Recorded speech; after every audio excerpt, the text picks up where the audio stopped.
I'm Burrows and I'm the manager of Maxine Peake News.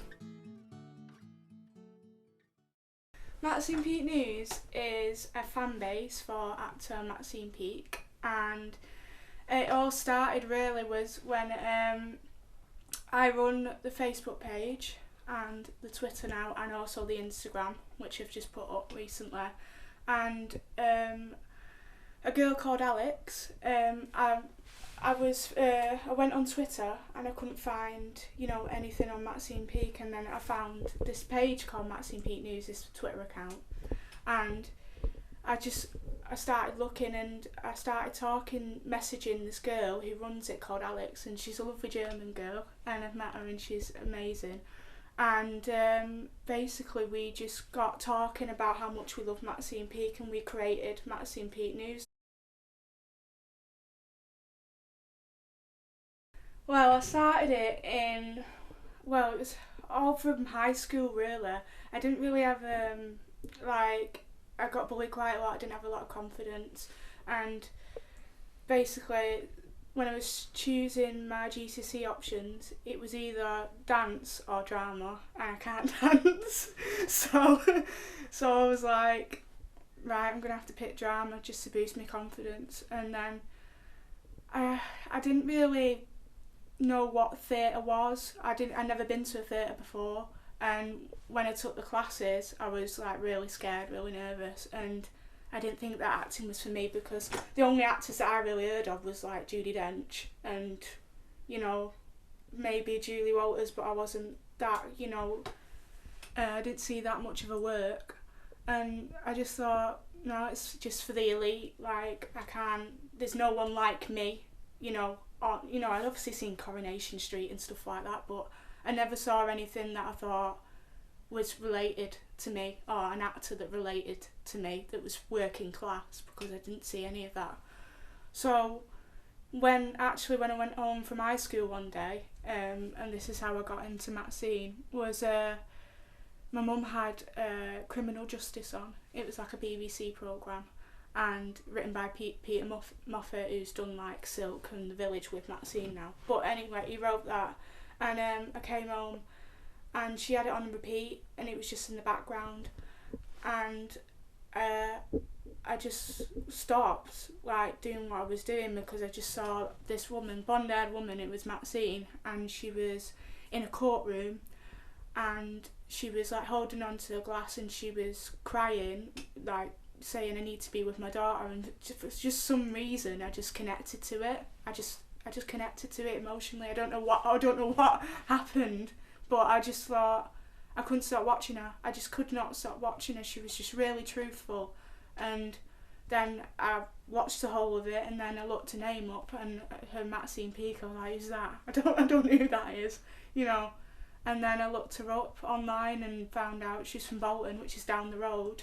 And I was just like, she's working class, and she's come from a really working class background. She, went to RADA on a scholarship, but and she was really worked hard for what she did. So I just thought, right, I need to tell people about her, because when I went online, there was no fan base at all. There was nothing on Facebook, nothing on Twitter, and I was just like, I need to create something. So I created a Facebook page five years ago now, and the only person that liked it was me, and now it's got over 8,000 people liking it. And me and Alex didn't expect that to happen at all. We just ran it because we wanted to run it, and I wanted to run it for Maxine, promote her and stuff. But now it's got a huge fan base, and she's finally getting the recognition that she deserves.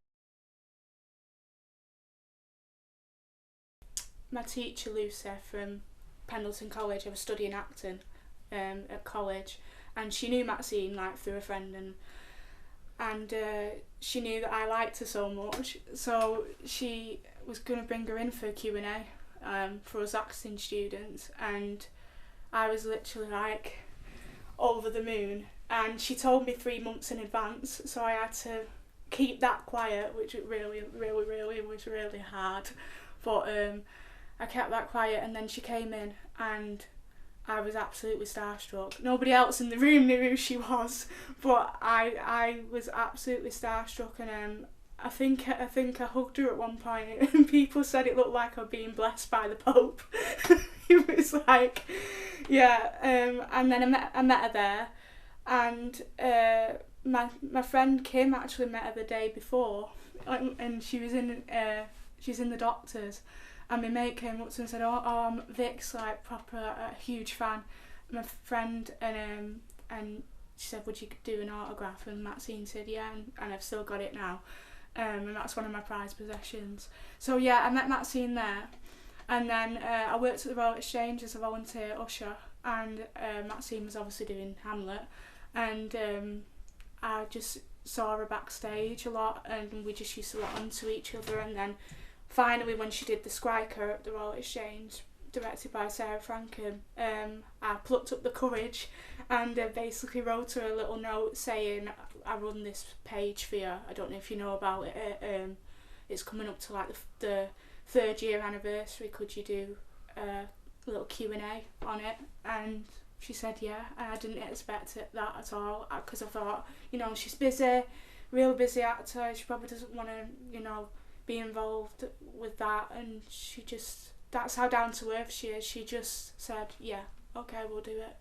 And then it just developed from there, and she checks on the page a lot now, and she gives me advice, and I just think she's amazing. So. This is my first autograph that Maxine ever wrote, and it's my mate Kim, and she brought it to me in college, saying that she saw Maxine in the doctors the day before she was going to do the Q&A, and she just wrote this. It says, to Vic, hopefully see you soon, maybe, because she wasn't supposed to say.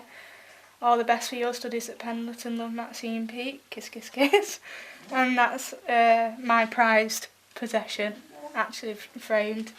And then when I performed in the Oristaya at home, in a production there, Max came to see me, and she wrote me a card. Vic, have a wonderful night, and night tonight, and here's to the rest of the run, love, Max. And I was absolutely over the moon when actually actress Lindsay Marshall, who was the lead in the Oristaya, gave me this from Maxine, and I was literally, it was like giving me like the gift of life.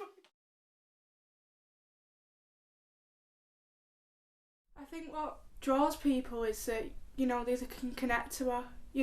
She's very no airs and graces. She's very down to earth, and I think that's what people can really understand, and that's why they can connect to her. And also because she's fiercely connected to her working class roots, and she's very proud of that. And I think, being proud of where you're from, I think that's what people can really connect to and understand. And I think also that what I like about her is that she cares about everything that she does. She doesn't do things because it's for the money or anything like that, or to impress anyone. She does things because it says something about society.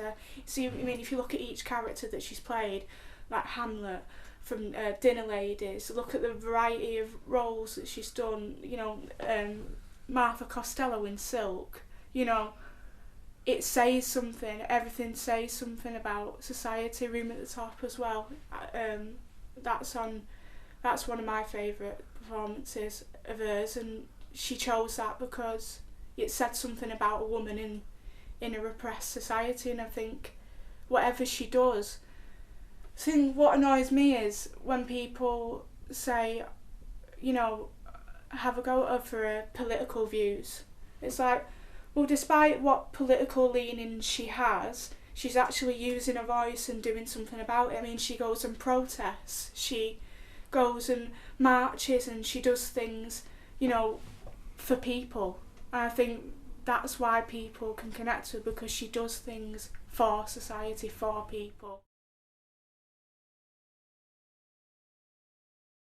Oh, my favourite performance, that's hard. Right, okay. If I was doing theatre, I'd probably say 2. I'm going to say 2. Recently, Streetcar Named Desire, when she played Blanche Dubois, I just thought that was absolutely stunning. Absolutely stunning. She just encapsulated that character and she became her. She literally, you know, Maxine goes to really vulnerable places. She's not afraid to go to vulnerable places, and I think with that character, she just went from this really presenting as really strong person and then taking it to the most vulnerable place you can go. And I think when you see Maxine on stage, and when I see Maxine on stage, she's just so present and alive, and it's just, I think that was one of the best performances I've seen her do. The Skriker was another one. For sheer stage presence, for one, she just has like this remarkable ability to just make you watch her. It's like she doesn't even have to do anything. She can just walk on stage and bang, you're there, you're watching her, you're just hanging on to her every word. And I think, especially in the Skriker, she was playing about 5 characters and she playing a shapeshifter, and she literally shapeshifted in front of my eyes. She played an old woman and then to a young child, believably, right in front of you. And I just thought, you know, I think it just demonstrates Maxine's empathy for people, how she can just connect to, you know, playing an old woman and that life experience that person has to a young child, and the life experience that child has. I think it just displays her range of emotions as well, and I just think she's just got a lot of empathy and she's really truthful, really truthful. So I think for theatre that would be them 2. Obviously Hamlet was amazing as well, and for the sheer amount of emotion and physical demands of that part, I think she just really took it, and it just sort of approached Hamlet in a different way as well. Not just the gender thing, it's more of, you know, I actually saw a young teenage boy going through, or a young teenage woman in this case, going through all these emotions, and I just thought, you know, she really smashed it there. I can't express how much she means to me. Like, people like have said some, you know, not nice things, thinking, you know, because they don't understand, you know, why I like her so much. And I just think, you know, that despite what people think or say, she's really inspired me and she inspires other people. So that's why I run this page, is to hopefully show Maxine's work and hopefully inspire other people to do what they want to do, because she's inspired me to go into an acting career. I mean, I'm at my 2nd year in drama school now, and I never thought that I would ever be able to do that, get up on stage and perform. And it was through seeing that performance of Criminal Justice that made me want to do that. And I just think that she's absolutely amazing, and I just hope that, well, she's doing really well now as well. She's established herself, she's going into directing, she's writing, so she's never really pigeonholed herself into, like, you know, because some people like to put her into a box, and she's never stuck in there. She's always pushed out of it, again, through all her work, through her roles, like, you know, from Shameless, Dinner Ladies, to then Myra Hindley, to Hamlet, you know, to, you know, Silk, Martha Costello playing a barrister. You know, she's never stuck to what people have said that's where you should be. And I think now she's really showing that she's really an artist and, you know, an author. And I think that I hope that she just keeps on going and gets the recognition that she deserves. And I hope that, you know, that this page does something and inspires people the way she inspired me. So, Team Peake, out.